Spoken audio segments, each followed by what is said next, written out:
Hey, what is up guys? It's your boy Speed here, and today we're making a video that is long overdue. It's honestly a shame I haven't made this earlier. I'm not gonna lie guys, I underestimated how good offlane Abaddon is. This hero can be played as a safe laner, an offlaner, it farms fast, it's a good laner. Really, everything about Abaddon to me is impressive. It can cut waves with Manta, it's a siege hero, it's a Roche hero, it's a kill hero, it can be a defensive hero like this game. It's good at saving from chains, it's good at saving from Mars. You know, Mars Spear Arena, it purges Flux. Like, there's so much value in this hero right now. And so it's not surprising to me the hero's win rate is pretty damn high. Let's get into it. Alright, before we get into the main part of the video, I do want to let you guys know that I'm not only posting videos here on YouTube, I also frequently post videos on the website. If you don't know what I'm talking about, almost every single day I'm posting a new video to the Game League website. We're going to teach you guys in depth about how to get to the next level. So if you want to become absolutely broken, click the link down below and sign up. Abaddon, couple things to note about the hero. At level 1, you're going to take shield and you're going to use it to trade.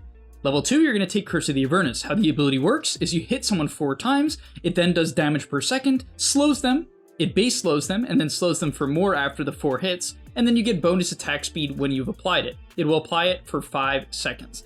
So okay, what is so good about this hero in the lane? Well, first off, Aphotic Shield is a 240 damage trading spell at level 1.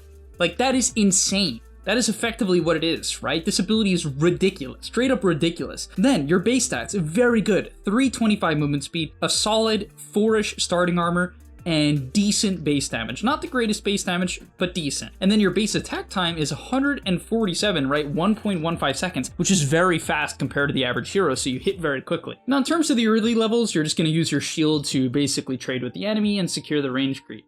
From there, it's all about running people down with whatever stun you have. In this lane, they make a very aggressive kill attempt at level 2. Usually with Grimstroke, you wait till you have level 3, but they go in at level 2, and you can see with the shield and with the E, eventually when the E procs, both you and your support will hit incredibly quickly because whoever is affected by Curse of the Avernus, everyone and everything that hits them will get that bonus attack speed, maybe with a few exceptions. But for the most part, it just destroys people when you get this applied, so very nice. Then in level 3, you're going to take Shield. It doesn't scale well. Like, one of the shames about Abaddon is how poor the scaling of a Aphotic Shield is. It increases in mana, barely increases in damage barrier, and goes down in cooldown. The cooldown's great, but you're not really spamming it early on. Like, the 12 seconds is good enough. And so, yeah, it's a bit of a shame. I honestly think you can maybe skill the E again at level 3 in some lanes, just because of the fact that the curse slope goes from 10% base to 15, and the overall curse slope goes from 15 to 30. From there, it's very common to see Abaddons go Orb of Corrosion. I don't think you have to go this item because your E already applies a base slow. Your armor is okay, as you're going to be buying Wraithband. I mean, he even bought a Ring of Protection for this lane, which obviously helps him. He bought Wraithband, he has Ring of Protection, which is for the corrosion, and you're eventually going to buy Phase Boots. So I don't actually think that this item is nearly as necessary as people think.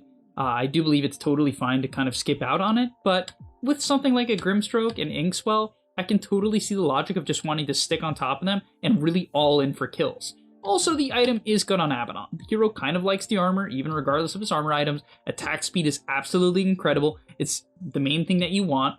And then finally, it gives you a slow, and this hero wants to stick on top of people. Yeah, from there, you're basically going to kill anyone that steps up. The main person you're going to kill is supports, right? This Venge steps up, she gets blood grenaded into an Inkswell, and after a couple of hits, the curse will proc, and he gets the job done. A couple of other small notes for Abaddon in the early game is don't skill your ulti immediately, right? It's better to keep this ability held so that you can actually proc it below the 400 health meter, right? Because basically it procs the ability when you drop below 400 health, which in the late game is a very small percentage of your health. But in the early game, I mean, it's like close to half your health, right? And so you don't necessarily need your ulti to proc that early. You can bait people in, get them to go on you, drop to like 150, 200 health, and then proc your ult and really get them to overcommit. Also, you might just not even want to use it if you were to drop to 300, 400 health. You might even just not need it, right? And so yeah, you'll see here, he doesn't have it skilled up. It does require some talent to do this, but yeah, again, kill off the Venge. Very easy. I recommend you go for these easy kills early on, like the supports, because you don't do that much damage, and you're very good at killing low armor heroes because you're basically all physical damage until your E procs. Even then, you're still doing mostly physical. So yeah, he kills all of the squishies first, and then eventually will run at the Ember. Basically, just hit the closest person to you, don't overthink it too much, and prioritize squishies if you have the choice. Now, a couple things to note, ever since they changed the E, your hero is better than ever at jungling, because now you can actually kill neutral camps much faster, due to the Curse of the Avernus proc and the incentive to skill the E, as we see a big fight here, as somehow he lives. Oh god, gets the shield off. But yeah, after this fight is over, he's going to farm the large camp, and you'll notice it's just pretty quick. He pops his ulti, he tanks the camp, which is pretty cool. It heals you through the shield, that's nice. And you can farm up these camps very, very quickly, so the hero is naturally just decent at hitting neutrals, and it is something you can do. The next play that Abaddon can make that basically no other hero can make is pressuring the tier 2. Because you can pressure the tier 2 in such a low committal way, it's actually good. You don't have to commit any sort of big spell, it doesn't take a lot of time. Basically, you just hit the tower 4 times, and then something like a cart will start beating into the tower. The tower will take damage over time. Now keep in mind, damage over time to buildings is reduced by 70%. It's not like the burn is just gonna absolutely shred the towers. That would be giga broken. Alright, so there's a couple things I giga disagree with. We're watching DM here, definitely one of the best offlaners in the world. I think he's ranked 22 in Europe, which is insanely impressive. He does two things which I hate. First off, I think Lancer Pursuit, I mean, it does damage if they're running away from you, but you don't need the slow. It is so overkill. So if he's taking this for the mana, maybe, but even then you don't really need that, right? I feel like the other items are better. Maybe the damage from behind is kind of worth it, but I just feel like taking a stat item or like one of the HP regen tanky items is just better. I feel like this item is super overkill considering your E slows, this slows, and then he also takes at level 10, right? He's gonna hit level 10 here after dying. He takes Curse Slow. It's not even the base slow, right? So it's not like, oh, when you hit them, it's a 40% slow instead of 25. It's only after you proc do you slow them for 75% instead of 60%. But that's just not even that good. Like, at that point, they already can't move. Like, a 60% slow with Orb of Corrosion and Lance of Pursuit, but even just with the first two, is basically already max slow, right? And then he takes the talent that slows them even more, which to me is giga overkill, and the other 10 talent is like really broken. Like, Aphotic Shield provides 15 HP regen.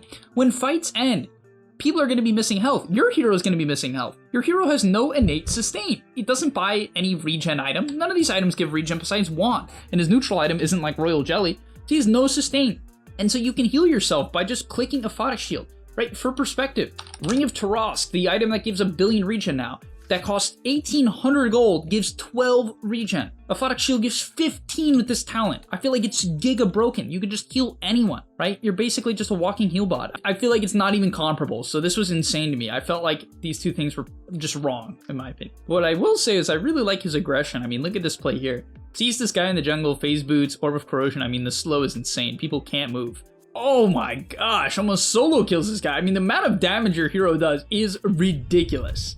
Now, honestly, guys, in teamfights, the gameplay is pretty brain dead. The only thing you need to keep in mind is, like, purging stuns off your teammate. Like, maybe he could have tried to save the puck there, right? Or, like, dispel someone from getting Fiend's Grip. Keep that in mind. It's very good to save your teammates. But from there, you basically just hit the closest person.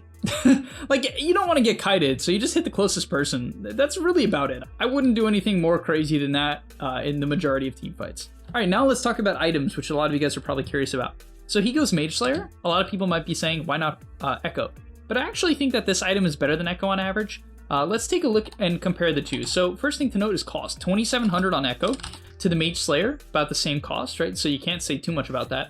The build-up, I wouldn't say one is that much better than the other. The strength, very good on Abaddon. Damage, good. Regen, good. Mage Slayer, I would argue all the components, pretty good. Magic Resist, sure. Attack Speed, Int, Mana Regen, sure. So the big difference here is Echo gives you a lot more HP, right? Mage Slayer gives you Magic Resist. Other main difference is this item gives attack speed, right? Mage Slayer gives 45 attack speed, pretty significant. When you complete it, and Echo Saber just gives you the double hit, but a bit more damage. And so how do you decide between the two? Well, what I would say is I think Mage Slayer is better in most games.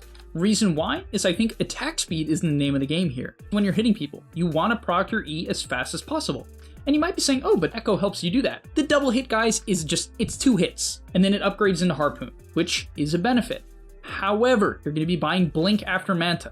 Even with Harpoon, you generally want to blink. It's just faster, right? It'll help you catch people off guard. Like Ember, you can blink Manta, and sometimes you get the silence off before you can react. Basically, I like this build better because I think that the Mage Slayer as a base item compared to Echo is better. I also think in terms of early fighting, this Mage Slayer item is just kind of insane. 20 damage per second, but the big thing is 40% less spell damage for 6 seconds. I mean, if you hit Mars, Techies, Venge, Ember, even this Arc, a single time, they lose close to half their magic damage, which is most of their damage.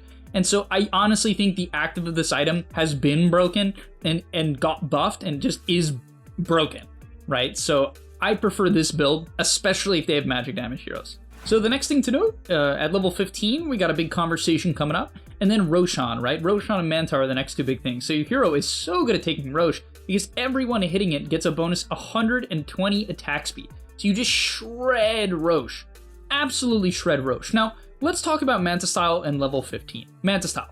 Why is this item so good? Well, you're a universal hero, so all the stats you get turn into damage. Movement speed is incredible, you're a hero that wants to run around and get on top of people, and then the Mantas are just broken. I would argue this is maybe the best Manta hero in the game, outside of AM. Even then, no, I think Abaddon might be the best Manta hero in the game. And let me explain why. For a lot of heroes, it's just their farming item, right? For a hero like Morphling or Luna, it's a Dispel. Like for Morphling, it's a Dispel, maybe a defensive item. For Abaddon, it's his farming item and his damage item, because it procs Curse of the Avernus.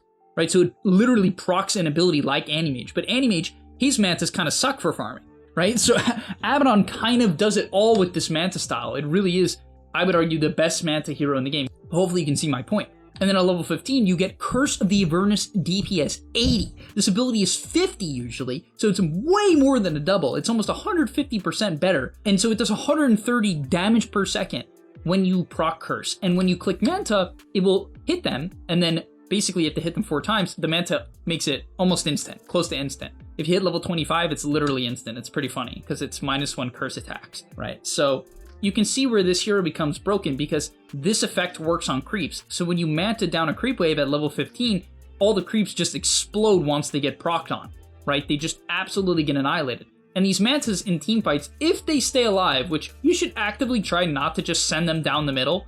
I think a lot of people will do this wrong. They'll just like kind of YOLO down. Like here, I think the Manta usage was just forced. Save it to kill people, right? Try to use your W to dispel yourself and use the Manta when you're directly on top of someone, because that is going to allow you to proc the E close to instant, right? And then they get silenced, you get the attack speed, they take 130 damage per second. Basically, they melt. And you'll see in this clip here, this is when the blink comes online. Once you get Blink Dagger, also another thing to note, skipping the Q for stats is very common because you're a universal hero, so you get a lot of benefit out of it. I think the Q is okay, but I can respect stats on a universal hero. Yeah, fight breaks out, finds this guy, kind of pulls him in, and once you proc the curse, people just evaporate because of the attack speed. And then in terms of taking towers, I mean, it's just not even a question. This hero, like, it's so crazy how fast you push. It's so crazy. Okay, this clip's really funny because it shows how broken the Mantas can be. If you can put them on a support, supports can't fight the Mantas. And you'll see here, okay, the Venge is dying, sure, the Bat's killing him, the Puck's killing him, but then he respawns because he has Ags. The illusions spawn, and then they proc, and look at this guy. He's getting worked! He can't move, he's silenced, and then they basically instantly proc. I mean, did you see that? In the Venge illusion, it takes normal damage, right? It's not like that thing dies fast. That's just how much damage the illusions do. And so yeah, basically if people don't have BKB, you just terrorize them. I mean, look at this Mars here. He gets pushed away, the Manta didn't even hit him right away. But once it procs, the guy can't move, and he's taking a ton of damage per second. You're hitting him like a truck, and the silence will basically instantly reproc after it ends, right? And so you can almost permanently silence people as he gets on top of the Arc Warden here, shreds that guy, procs ulti, silences this guy again, forces a BKB, procs the E again, ripping through him, even through BKB. Obviously not in a great position here, but he blinks out. And something to keep in mind is when your ulti is up, you can always blink out. That's why blink is really broken too, because if you get caught out of position and they proc your ult, as long as you're not stunned, you can just blink out even when taking damage. So after that, in terms of items, there's so many different things you can go. You can just buy a BKB. He bought a Scotty this game, which I personally think is just bad. Like, yeah, the stats are good, you're a universal hero, but I don't know. Once again, the E is so much slow. To be fair, he traded out his corrosion, and so I will say the Scotty is kind of nice in that regard, where now that he has no corrosion, it allows him to almost guarantee he's going to get off curse. But that's assuming they're not BKB, because Scotty doesn't go through BKB anymore. So I'm not a fan of Scotty in general. I can see why he buys it. Other items you could buy, you can just go for something like an Abyssal. That also kind of guarantees the procs. right? That's nice. You're gonna bash a lot once you proc your E because of the attack speed. And then the other item you can go as well as like Nullifier, because people will try to live against you with like Yule Scepters and Glimmers and Force Staffs, and most importantly, Ghost Scepter. And so Nullifier counters all of that out. And so big fan of Nullifier too. The last thing you could do as well is like a Bloodthorn, right? Maybe it sounds kind of insane because you already have a silence, but maybe the enemy heroes, it's like a puck, and you can't really catch the guy otherwise. That is an option. Even Hex, on the same note, is also an option to help deal with heroes you might have a hard time catching. All right, and that's going to be about all for today's video. The last thing I feel like you didn't do that much that you can do is if the game slows down and you're not fighting 24/7, please guys, use the mantas to farm. They farm waves so fast. So I didn't really get to show it because he didn't really do it this game because he was just fighting, which is fine. You have like no cooldowns. That's an option. But in a lot of games, the game's going to be more even. That's just naturally Dota, and you want to spam the manta to farm. So keep that in mind. But all right, thank you guys so much for watching. I'll see you in the next one, and I'm out. Peace. And that's all, but remember, before you leave, come on, before you tune out, subscribe to the Game Leap website where we are going to help you get to the next rank. If you're stuck, click the link down below, and I'm out. Peace.